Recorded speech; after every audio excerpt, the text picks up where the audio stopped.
Menuda historia os traigo hoy. Mis suegros me hicieron un regalo de boda que, al principio, parecía un simple detalle familiar, pero que acabó destapando un secreto escalofriante.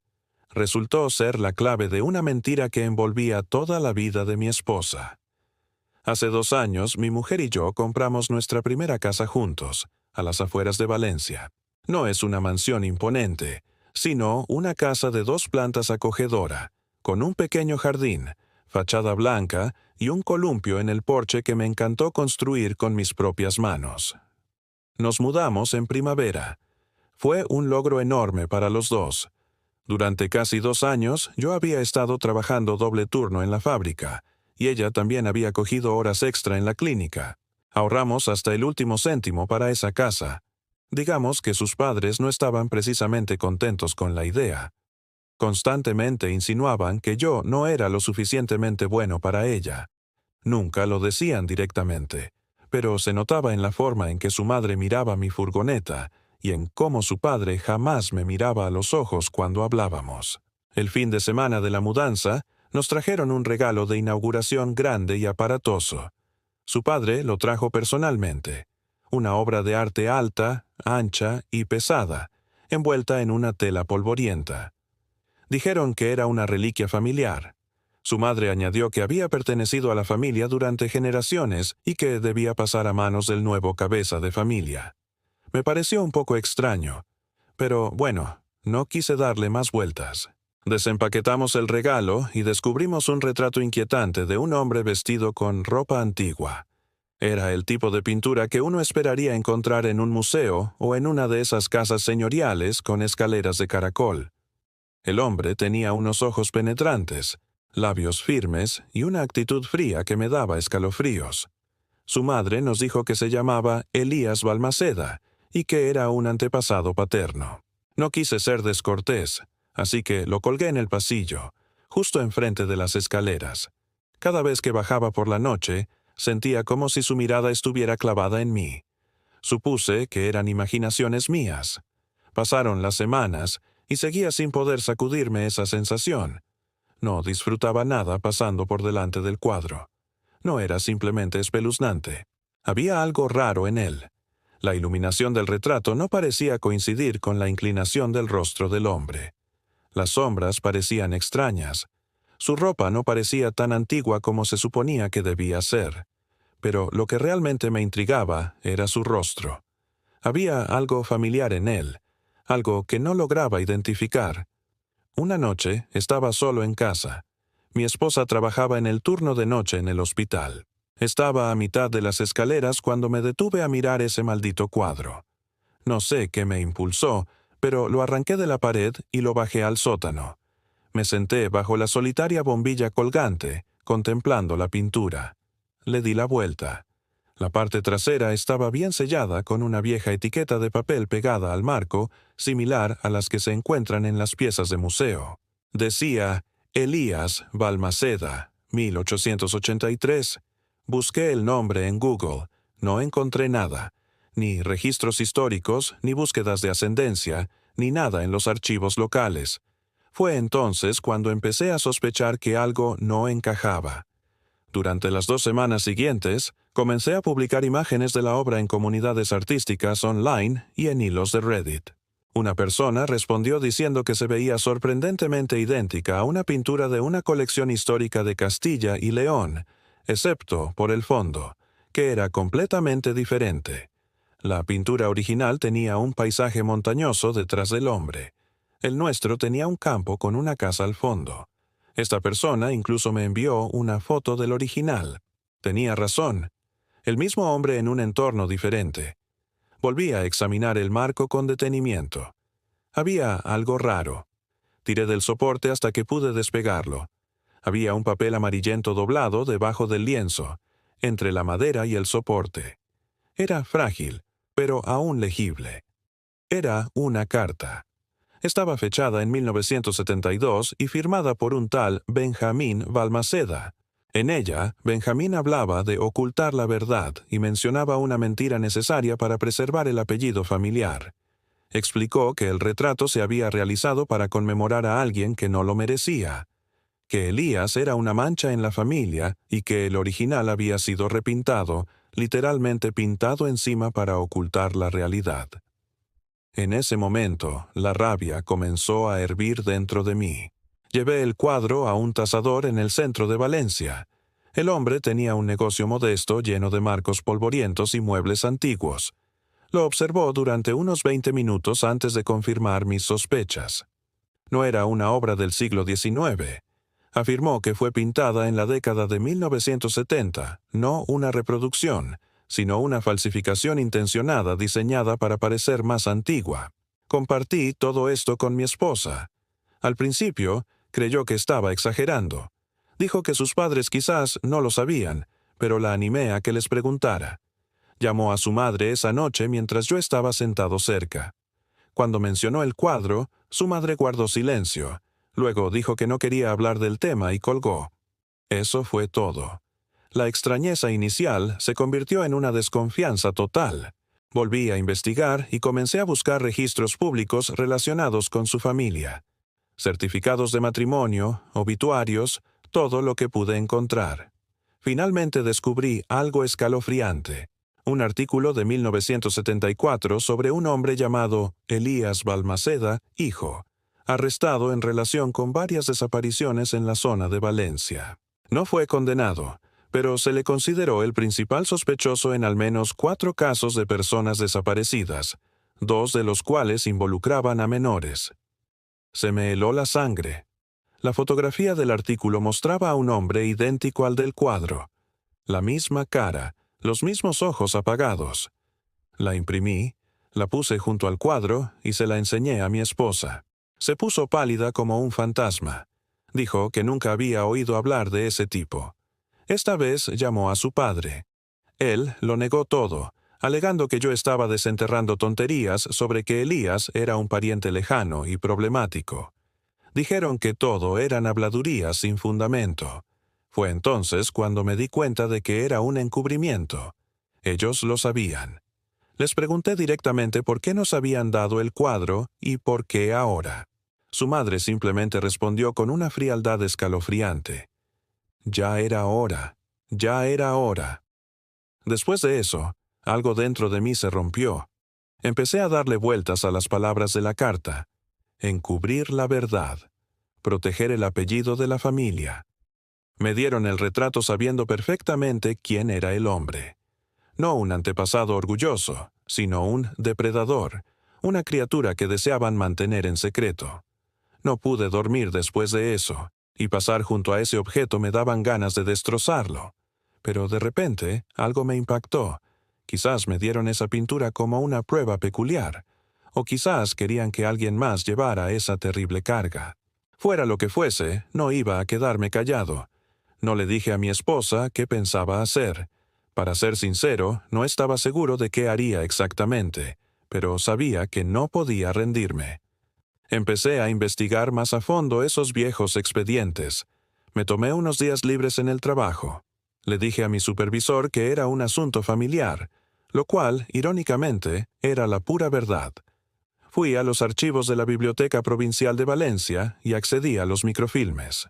El nombre de Elías Balmaceda, hijo, aparecía con mucha más frecuencia de la que esperaba, no solo en los periódicos locales, sino también en los registros policiales. Casos que se cerraron sin arrestos, accidentes inusuales e incluso incendios provocados. Cuanto más leía, más sentía que simplemente todos habían dejado de hablar de él después de 1975, como si alguien lo hubiera borrado de la historia local. Pero aquí está el giro que me dejó completamente atónito. Una noticia citaba un retrato familiar tomado en la fiesta mayor del pueblo en 1971. Conseguí una copia de la foto. La miré fijamente durante 1 hora antes de darme cuenta de quién más aparecía en la imagen. Una versión adolescente del padre de mi esposa, de pie 2 pasos detrás de Elías, sonriendo. Lo comparé con el álbum de bodas que nos habían prestado los padres de mi esposa cuando estábamos preparando nuestra propia boda. Había un hombre en una de las fotos grupales, a un lado y cortado por la mitad. Nadie me había dicho quién era. Supuse que era un tío lejano. El mismo hombre, Elías. Había estado en su boda. Imprimí ambas imágenes, rodeé sus rostros con un círculo rojo y las coloqué en la encimera de la cocina. Mi esposa las vio al volver del trabajo. Las levantó lentamente. Las miró fijamente durante un buen rato, y no dijo nada. Luego se sentó a la mesa y me preguntó con una voz apenas audible: «¿Qué crees que nos están ocultando?». Fue la primera vez que se permitió creer que algo andaba terriblemente mal, que sus padres nos habían mentido a ella y a mí. Y entonces me dijo algo que nunca olvidaré. Recordó que su padre le había dicho una vez: «A veces la gente crea monstruos, y a veces las familias los tienen como mascotas». En aquel momento le pareció una observación extraña y perturbadora. Ahora la sentía como una escalofriante confesión. Esa noche recibí una llamada de un número desconocido. Contesté, esperando a un teleoperador. Era su padre. Parecía relajado, demasiado tranquilo para la situación. Dijo con una voz suave pero amenazante: «No sabes en qué te estás metiendo. Hay cosas que es mejor dejar enterradas». No respondí. Simplemente colgué el teléfono. Al día siguiente, cuando bajé al sótano a buscar el retrato, ya no estaba. Busqué por toda la casa y le pregunté a mi esposa. No lo había tocado. No habíamos tenido visitas. Nadie tenía llave excepto nosotros.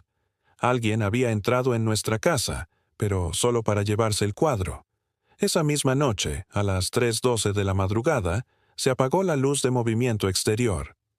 Revisé la grabación de la cámara de seguridad. Un hombre alto con un abrigo oscuro pasó por nuestro jardín y miró directamente a la cámara antes de que la señal se quedara estática. La policía no encontró evidencia de entrada forzada. No robaron nada más, solo el cuadro, y las imágenes de la cámara desaparecieron de la nube a la mañana siguiente, completamente borradas. Mi esposa finalmente se derrumbó. Aseguró que su padre siempre había sido raro, maleducado y frío, pero nunca lo había relacionado con algo así. También admitió algo más. Cuando era más pequeña, quizás con 6 o 7 años, recuerda haberse despertado una noche y haber visto a un hombre de pie en el pasillo, observándola desde la oscuridad. Siempre pensó que era su imaginación infantil. Ahora ya no estaba segura. Nos mudamos la semana siguiente. Pusimos la casa en venta y dejamos la mitad de nuestras pertenencias atrás.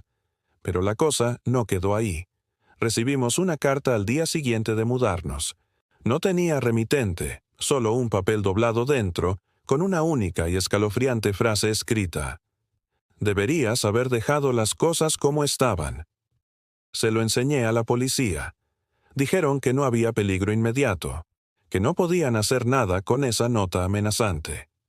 Sin embargo, 2 días después, alguien me siguió a casa desde el trabajo. Pasé por delante de mi edificio 3 veces, di varias vueltas por el barrio y finalmente los perdí de vista. Era una furgoneta negra sin matrícula. Solo vi la sombra del conductor, una persona enorme con un sombrero que ocultaba su rostro. Le dije a mi esposa que nos estaban vigilando. Ni siquiera discutió. Fue entonces cuando pensé que podría haber algo mucho más profundo y oscuro. Quizás Elías no actuaba solo. Quizás no se trataba simplemente de un encubrimiento de su identidad, sino también de lo que hacía y quién lo ayudaba a hacerlo. Decidí investigar también esa posibilidad. Empecé a revisar los registros de propiedad de la zona. El nombre de Balmaceda Inversiones S.L. aparecía en escrituras de propiedad, documentos fiduciarios y antiguos documentos bancarios. ¿Adivináis quién era el dueño de la casa que habíamos adquirido recientemente? Su padre, a través de esa sociedad limitada. No fue un regalo. Fue una trampa cuidadosamente planeada. Y entonces me di cuenta de que el retrato no era una simple mentira. Era un mensaje, una advertencia, y ahora no tenía ni idea de quién más estaba involucrado en todo esto. Pero estaba a punto de descubrirlo de la peor manera posible. No dormí la noche que descubrí que su padre había sido dueño de la casa antes que nosotros. No dejaba de darle vueltas a todo en mi cabeza. El regalo de la casa, el retrato inquietante, la advertencia velada, el robo del cuadro, la furgoneta sospechosa, la carta amenazante Y ahora la revelación de que la propiedad nunca fue una casualidad. Él nos había puesto allí. Él puso el cuadro allí a propósito. ¿Pero por qué? Mi esposa empezó a perder los nervios. Estaba furiosa conmigo por haber investigado, pero aún más con sus padres por sus constantes engaños. No quería creerlo, pero las pruebas seguían acumulándose implacablemente. Y entonces recordó algo más, algo que nunca me había contado. De adolescente, se coló en el estudio de su padre y usó su ordenador personal. Era un tipo a la antigua usanza y nunca dejaba entrar a nadie en su despacho. Recuerda haber visto una carpeta cerrada con llave en el escritorio llamada Archivos WiiWi. Intentó abrirla varias veces, pero estaba protegida con contraseña. Le entró miedo y no volvió a intentarlo. Pero ahora sentía que esa carpeta podría contener todas las respuestas que estábamos buscando desesperadamente. Así que le pregunté si recordaba qué contraseña podría haber usado su padre. Se encogió de hombros y me explicó que siempre usaba fechas importantes, como cumpleaños o aniversarios de fallecimiento. Le pregunté de quién. Me miró con los ojos llenos de tristeza y me dijo que su hermano murió cuando era niño. Se ahogó en un lago. Hice una pausa, intentando asimilar esa nueva información. ¿Sabes qué lago era?, pregunté. Negó con la cabeza, con lágrimas asomando a sus ojos. Busqué información sobre ahogamientos en la Comunidad Valenciana en la década de 1970. Me llevó horas de búsqueda online, pero finalmente lo encontré. Una breve noticia sobre un tal Vicente Balmaceda, un niño de 11 años que se creía ahogado en el lago de Ana. El cuerpo nunca fue recuperado. Se presumió su muerte, pero nunca se confirmó oficialmente. Algo no cuadraba en esa historia. Luego descubrí otro archivo. Un antiguo informe de la Guardia Civil que reforzaba las especulaciones locales de que el niño había sido secuestrado, no ahogado accidentalmente. Sin embargo, el caso se cerró cuando el único sospechoso murió en un incendio días después. ¿Adivináis quién fue nombrado amigo cercano de la familia del niño desaparecido en ese informe policial? Elías Balmaceda, hijo. Todo parecía estar encajando de una manera terriblemente lógica. Pero aquí viene el giro más impactante de toda esta pesadilla. Revisé los registros de propiedad de los terrenos que rodeaban el lago de Ana. Una parcela cerca de la orilla se había vendido 3 veces a diferentes empresas fantasma, pero todas estaban vinculadas a Balmaceda Inversiones S.L. ¿Cuál era el nombre del comprador original de esa parcela? Vicente Balmaceda. Nunca murió ahogado. Cambió su identidad para ocultarse. Su padre era Elías Balmaceda padre. Por eso no existía un certificado de defunción de Vicente. Por eso se había enterrado todo lo relacionado con Elías hijo. Vicente estuvo presente en la boda de su hermano. ¿Por qué él lo sabía todo? Quizás ayudó a Elías en sus crímenes. Quizás simplemente observó con complicidad. Quizás incluso participó activamente. Entonces me di cuenta de algo que casi me hace vomitar. Si Vicente fingió su propia muerte, creció en reclusión bajo una identidad falsa y heredó el nombre de un joven desaparecido, ¿quién demonios era realmente Elías hijo? Volví a la foto del álbum de bodas y la pasé por una herramienta de reconocimiento facial online. Subí la foto de la boda de Elías padre y su foto del periódico de los años 70. No coincidían. Eran personas diferentes, pero con el mismo nombre. El hombre del retrato no era Elías padre en absoluto. Era el Vicente Balmaceda original, el hermano muerto. Y el hombre que supusimos que era Vicente, el padre de mi esposa, era en realidad Elías hijo. Adoptó la identidad de su hermano asesinado. Tomó su nombre, su vida y posiblemente incluso sus propiedades. El monstruo al que se refería la carta no era Elías padre. Se trataba de Vicente, el hombre del retrato. Esa carta era el intento desesperado de Elías hijo de borrar sus huellas, culpando de todo a su hermano, y luego usurpando su nombre tras el supuesto ahogamiento. El hombre que nos dio el retrato había asesinado a su propio hermano, y ahora yo tenía las pruebas irrefutables. pero también tenía un dilema terrible. ¿Qué le sucedería a mi esposa si yo hacía pública toda esta verdad? Toda su existencia se basaba en una mentira macabra. Su apellido era una farsa. Su identidad, su infancia, todo se derivaba de un encubrimiento relacionado con un asesinato brutal.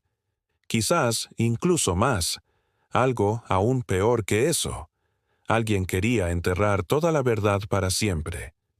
Porque mientras yo estaba allí, con ambas imágenes en la mano, intentando decidir qué hacer con toda esa información explosiva, alguien llamó a la puerta de nuestra nueva casa. No fue un golpe fuerte ni violento, sino un toque tranquilo y gradual. 3 suaves golpes. Al abrir la puerta, no había nadie en el rellano, pero en el felpudo encontré una foto enmarcada del mismo tamaño que el retrato. Era una reproducción de nuestra foto de boda. Solo que esta vez, alguien me había dibujado una enorme X roja sobre la cara. Después de ver esa macabra señal, supe que esto se había convertido en una guerra personal. Esta vez no contacté a la policía. Sabía que no harían nada. No había pruebas físicas, ni huellas dactilares, solo un silencio amenazante. Pero no podía quedarme sentado esperando el siguiente mensaje, la siguiente táctica de miedo.